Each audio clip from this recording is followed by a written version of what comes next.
नमस्कार दोस्तों। Petrol diesel की कोई कमी नहीं है, गैस की कोई कमी नहीं है। राहुल गांधी झूठ बोलते हैं।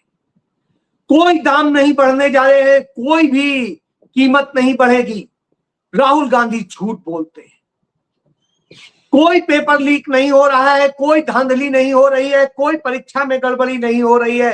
राहुल गांधी झूठ बोलते हैं। राहुल गांधी विदेशी टूल किट है। राहुल गांधी देश की अर्थव्यवस्था को लेकर के झूठ बोलते हैं। भारत की अर्थव्यवस्था दुनिया की सबसे तेज बढ़ती अर्थव्यवस्था, फास्टेस्ट ग्रोइंग अर्थव्यवस्था। राहुल गांधी झूठ बोलते हैं, रुपया बिल्कुल नहीं गिर रहा है। राहुल गांधी झूठ बोलते हैं, भारत की साख कहीं नहीं गिर रही है। राहुल गांधी झूठ बोलते हैं, अमेरिका से कोई ट्रेड डील अभी तक इस तरह नहीं हुई। जी हां, कुछ इसी तरह भारतीय जनता पार्टी के, आरएसएस के लोग लगातार चिल्लाते हैं कि राहुल गांधी जो कह रहे हैं वो गलत कह रहे हैं। राहुल गांधी ने 2020 में जब बताया कि कोरोना आने वाला है, कोरोना का संकट बड़ा दरवाजे पर खड़ा है, तो तुरंत तैयारी की जाए जिससे कि इससे आराम से निपटा जा सके। लेकिन कहा गया ये तो खुद कोरोना है, ये हमें कह रहा है कोरोना कोरोना, यहां कोई कोरोना नहीं है। और उसके बाद जो हुआ वो सब ने देखा। राहुल गांधी ने कहा इस देश के एमएसएमई को बर्बाद किया जा रहा है, इस देश के लोगों के रोजगार छीने जा रहे हैं, इस देश के युवाओं को बर्बाद किया जा रहा है। सरकार ने कहा कहीं नहीं, भारत का एमएसएमई सबसे अच्छा चल रहा है, हम आत्मनिर्भर भारत में बढ़ रहे हैं और हमारे युवाओं को रिकॉर्ड नौकरियां मिल रही। लेकिन जब डेटा आया तो पता चला कुछ नहीं। इसी तरीके से किसानों की आमदनी दोगुनी हो रही है, किसानों का ये हो रहा है। राहुल गांधी झूठ बोलते हैं कि किसानों की दशा बहुत दयनीय है। राहुल गांधी झूठ बोलते हैं कि महिलाओं की दशा बुरी है। राहुल गांधी झूठ बोलते हैं कि आदिवासियों की दशा बहुत खराब है, उनकी जल जमीन जंगल पर कारपोरेट को कब्जा कराया जा रहा है, अडानी अंबानी को कब्जा कराया जा रहा है। राहुल गांधी झूठ बोलते हैं कि नरेंद्र मोदी गौतम अडानी का नौकर है। राहुल गांधी हर कुछ झूठ बोलते हैं। जी हां, यही भारतीय जनता पार्टी, यही आरएसएस के लोग, उनके लोग बार बार कहते हैं। आज मैं यह इसलिए कह रहा हूं कि आज जब मैं आपसे बात करता हूं तो चौथी बार पेट्रोलियम के दाम बढ़ चुके। पेट्रोल 8 रुपए से अधिक 4 बार में बढ़ा दिया गया। इसी तरीके से डीजल भी करीब करीब 8 रुपए कीमत बढ़ गई है। तो अब आप समझिए ये बढ़ गई, गैस की पहले बढ़ चुकी है, दूसरे और सारी चीजों की बढ़ चुकी है। तो लगातार कीमतें बढ़ रही हैं, महंगाई फैला रहे हैं और जिस तरीके से इस देश के लोगों के जीवन को खतरे में डाल रहे हैं। तो राहुल गांधी फिर आते हैं और कहते हैं महंगाई मानो मोदी का फिर से हमला हो गया, पेट्रोल डीजल के दाम किस्तों में बढ़ाते हैं ताकि चुपके चुपके आपकी जेब कटती रहे। मैं महीनों से आर्थिक तूफान आने की बात कह रहा हूं, पर मोदी जी तब हमेशा की तरह चुनाव में व्यस्त थे और चुनाव खत्म होते ही पेट्रोल डीजल 8 रुपए महंगा कर दिया और ये बढ़त होती ही जाएगी। महंगाई मानो मोदी, एक ही काम है, चुनाव में वादे और बाकी समय जनता की जेब पर वार। जी हां, ये राहुल गांधी ने कहा। तो आप याद कर लीजिए कि 15 मई को 3 रुपए 29 पैसे बढ़े थे और उसके बाद में 19 तारीख को 96 पैसे बढ़े, उसके बाद 23 मई को 94 पैसे बढ़े और उसके बाद 25 मई को 2 रुपए 87 पैसे बढ़े, यानी 8 रुपए 6 पैसे बढ़े। और इधर डीजल में भी इसी तरह से पहले 3 रुपए 11 पैसे बढ़े, फिर 94 पैसे बढ़े, फिर 95 पैसे बढ़े और फिर 2 रुपए 80 पैसे बढ़ गए, यानी 7 रुपए 80 पैसे बढ़ गए। अब जब यह कीमत बढ़ती है तो नरेंद्र मोदी या भाजपा के लोग यह नहीं कहते। जब राहुल गांधी यह कहते हैं तो निर्मला सीतारमण कहती है कि राहुल गांधी को अर्थव्यवस्था की समझ नहीं है, उन्हें पता नहीं है क्या हो रहा है, कितना घाटा हो रहा है। हरदीप पुरी घाटा गिनाने लगते हैं। लेकिन जब उसी सरकार का डेटा आता है सामने और वो डेटा बताता है कि पिछले वित्तीय वर्ष में जो भारत की पेट्रोलियम कंपनियां हैं, सरकार की पेट्रोलियम कंपनियां, उन्होंने 77,000 करोड़ रुपए से अधिक की कमाई की है। और जो यह युद्ध शुरू होने के बाद का जो चौथी तिमाही है, उस चौथी तिमाही में 19,000 करोड़ से अधिक की कमाई की है कंपनियों। तो अब आप सोचिए, भारत सरकार की कंपनियां कमा रही हैं, प्राइवेट कंपनियों ने इसी दौरान में, जब हार्मुज संकट, ईरान और इजराइल संकट, यूएस संकट, इन सब के बीच में 12,500 करोड़ रुपया कमा लिया। प्राइवेट कंपनियां भी कमा रही हैं, सरकारी भी कमा रही हैं, लेकिन इस देश की जनता से लूट हुई। और ये उस दिन दाम बढ़ाए गए हैं जब क्रूड ऑयल $98 प्रति बैरल पर, $98 प्रति बैरल। तो अब आप सोचिए, डॉक्टर मनमोहन सिंह फिर याद आ जाते हैं। आपको लगेगा बार बार इतिहास याद दिलाता हूं। $147 प्रति बैरल था और उसके बावजूद उन्होंने भारत के लोगों को 70 रुपए में पेट्रोल दिया था, 60 रुपए में डीजल दिया था। लेकिन नरेंद्र मोदी सरकार $98 प्रति बैरल पे आपको लूट रही है। और जब सस्ता होकर के $24 प्रति बैरल पे आ गया था, तब भी आपको कोई छूट नहीं दी गई थी। तब भी लूटा जा रहा था और कहा जा रहा था बुरे वक्त के लिए खजाना भरा जा रहा है। लेकिन जब बुरा वक्त आया तो आपको कोई मदद नहीं। और जो खजाने में पैसे थे वो सरकार ने निकाल के अपनी अय्यासी में खर्च कर दिए। 2,87,000 करोड़ रुपया रिजर्व बैंक से ले लिया, जो भारत के इतिहास में पहली बार इतना रुपया निकाल लिया गया एक बार। और इसके अलावा लगातार हर किसी के ऊपर बोझ डाले जा रहे हैं। जब महंगाई बढ़ती तो आपके ऊपर टैक्सेस भी बढ़ जाते हैं, क्योंकि वो टैक्स उस कीमत के हिसाब से लगते हैं। कांग्रेस के शासनकाल में पेट्रोल पर 9% और डीजल पर 3% टैक्स लगा करता था, लेकिन आज 31%, 33% लग रहा है। उसके ऊपर सेस लग रहा है और बहुत कुछ लग रहा है। तो आप आके भिखारी बन के खड़े हो जाइए। राहुल गांधी झूठ बोलते हैं साहब, यही तो कह रहे हैं। राहुल गांधी ने बोला कि किस तरीके से देश को बर्बाद किया है और कैसे भारत की अर्थव्यवस्था बर्बाद की है। कि पहले भारत की अर्थव्यवस्था की तुलना चीन और फ्रांस से होती थी, आज भारत की अर्थव्यवस्था की तुलना बांग्लादेश से हो रही है, नेपाल से हो रही है। इससे ज्यादा दुर्भाग्य और क्या होगा। तो जब राहुल गांधी सच बताते हैं तो बुरा लग जाता है, लेकिन सच्चाई यही है।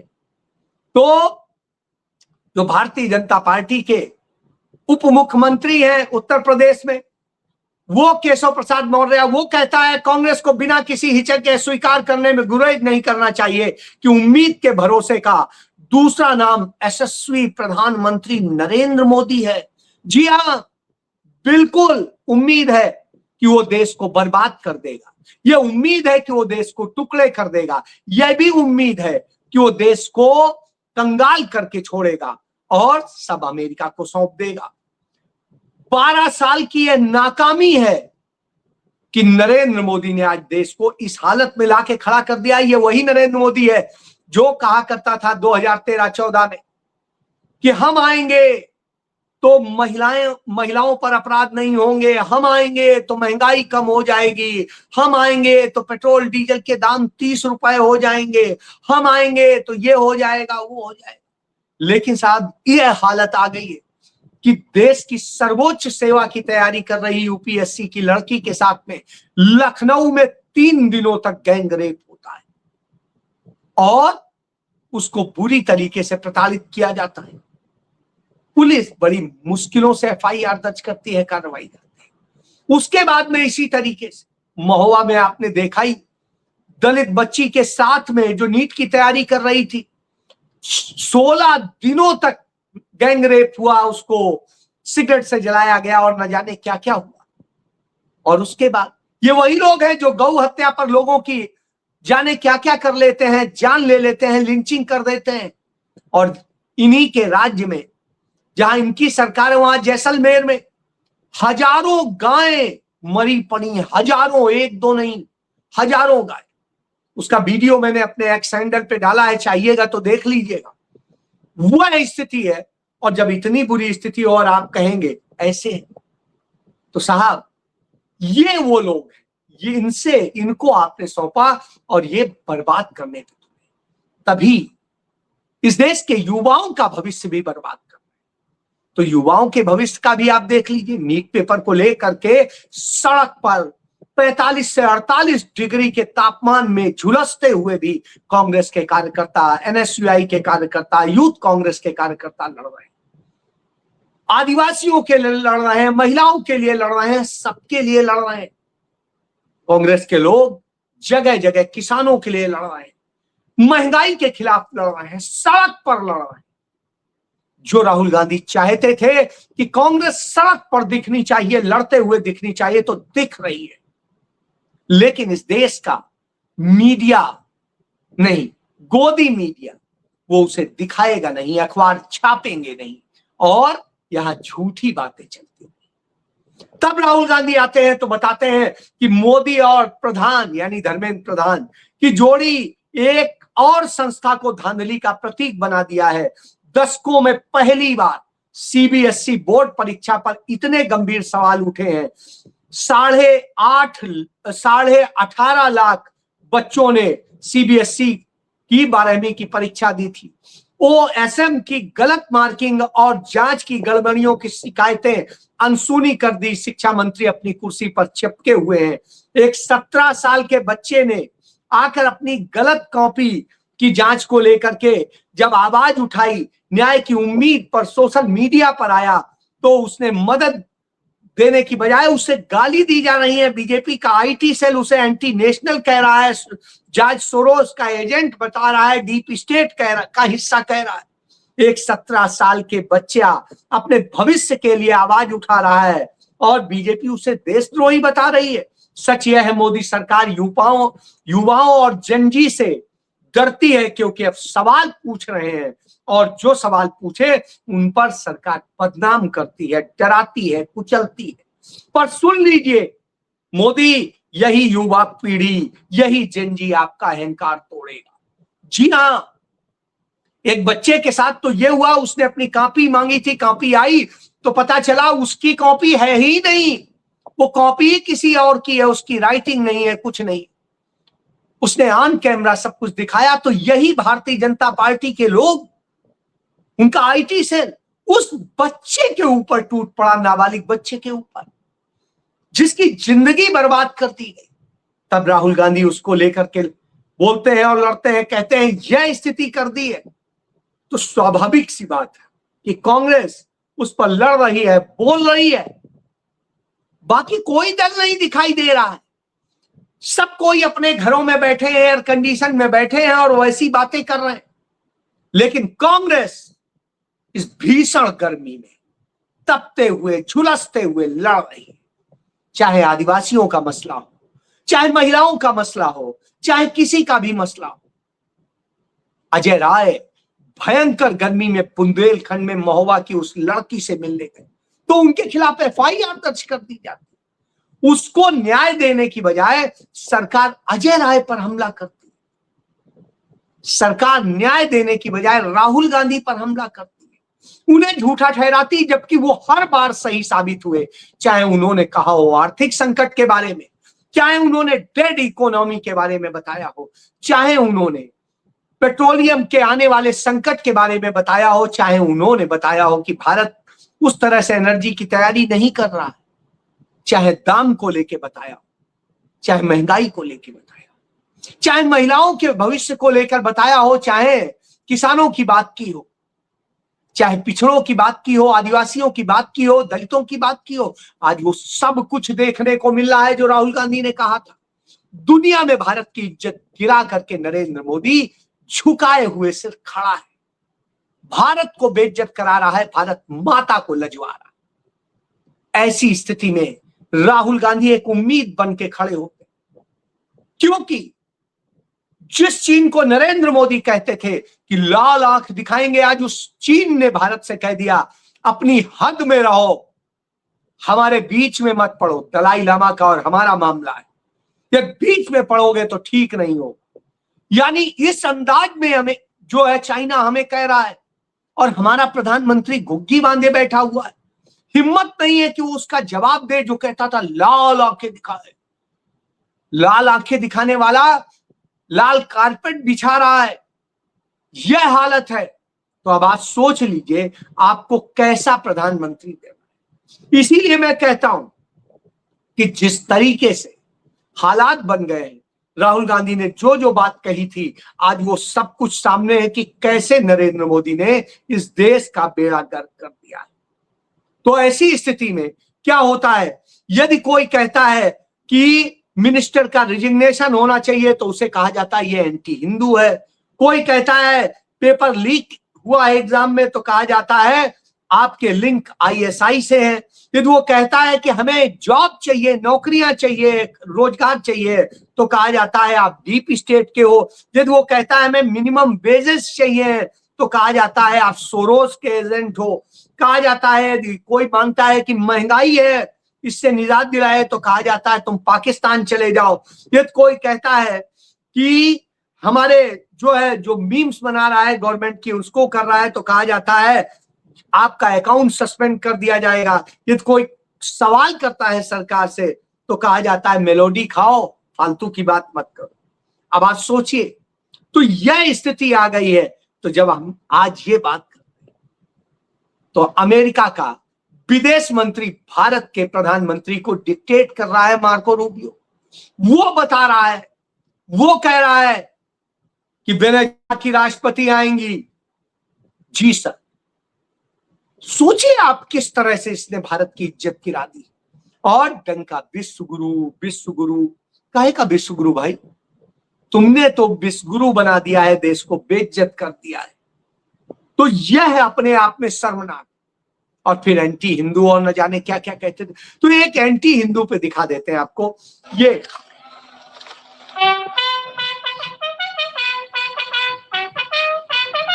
देखिए, ये श्रृंगेरी के शंकराचार्य, केरल में श्रृंगेरी के शंकराचार्य पहुंचे तो उन्हें गार्ड ऑफ ऑनर देकर के सम्मान दिया गया। नरेंद्र मोदी, भाजपा की सरकारें पूरे देश में कहती हैं कि हम हिंदू हैं, हम ही सच्चे हिंदू हैं, हम ये हैं, सनातनी हैं। लेकिन वही वो शंकराचार्य को गाली देते हैं, उनको अपमानित करते हैं, सब कुछ करते हैं। लेकिन श्रृंगेरी के शंकराचार्य जब केरल पहुंचे तो उनको यह सम्मान दिया गया। तो यह दोनों का अंतर कांग्रेस कहती नहीं है, करती है। कांग्रेस ने कहा कि मुसलमानों पे, अल्पसंख्यकों पे किसी पर हमले नहीं होने चाहिए। यदि हमले हो तो उनसे निपटने, उनका कड़ा जवाब देने की नीति तैयार करनी चाहिए। अपने सारे मुस्लिम नेताओं को कहा कि गर्व से कहो मुसलमान है और उसके बाद में तैयार हो, लड़ाई लड़ो। कांग्रेस के लीगल सेल के हेड अभिषेक मनु सिंघवी, जो देश के सबसे बड़े वकील हैं, उनको भी साथ में बैठाया, कहा पूरी तैयारी करो, कि किसी के खिलाफ कोई भी फर्जी केस होता है तो उसको लड़ाई लड़नी है, उसे जिताना है, उसे बचाना है। यह राहुल गांधी। तो दोनों का अंतर यह है।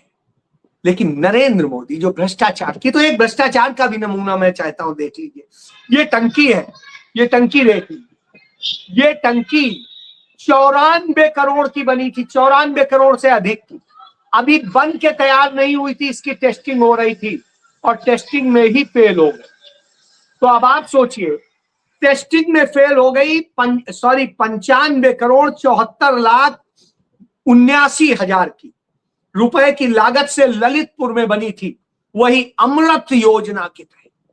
तो अब आप समझिए, तो भ्रष्टाचार ये करेंगे, बेईमानी ये करेंगे, झूठ ये बोलेंगे और उसके बाद बदनाम राहुल गांधी को करेंगे, जो जनता के लिए लड़ रहे हैं, देश के लोगों के लिए लड़ रहे हैं, आपके बच्चों के भविष्य के लिए लड़ रहे हैं, देश के सम्मान के लिए लड़ रहे हैं। तो सोचना आपको बहुत हो गया घर में बैठ के इस तरह करना। कांग्रेस सड़क पर निकल रही है, आप कहां उसका साथ दे रहे हैं? कांग्रेस लड़ रही है, आप उसको क्या आर्थिक मदद दे रहे हैं? कांग्रेस जगह जगह आपके मुद्दों को लेकर के खड़ी है, क्या दे रहे हैं?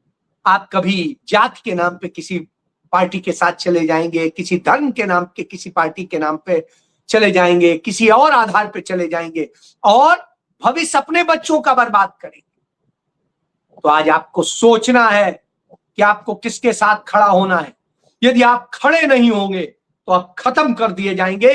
यह संदेश नरेंद्र मोदी का है, क्योंकि वो वैभव जो खड़ा हुआ, जिसने बोला कि मेरी कॉपी बदली गई है और हैंड राइटिंग मिला ली, तो उसको टूल किट हमला करता है और राहुल गांधी को गलत बताता है। जी हां, यह सच है। इसलिए हमारे पास एकमात्र विकल्प है राहुल गांधी, और कोई नहीं, क्योंकि और कोई नहीं लड़ सकता। सब घरों में बैठे। जी हां, जय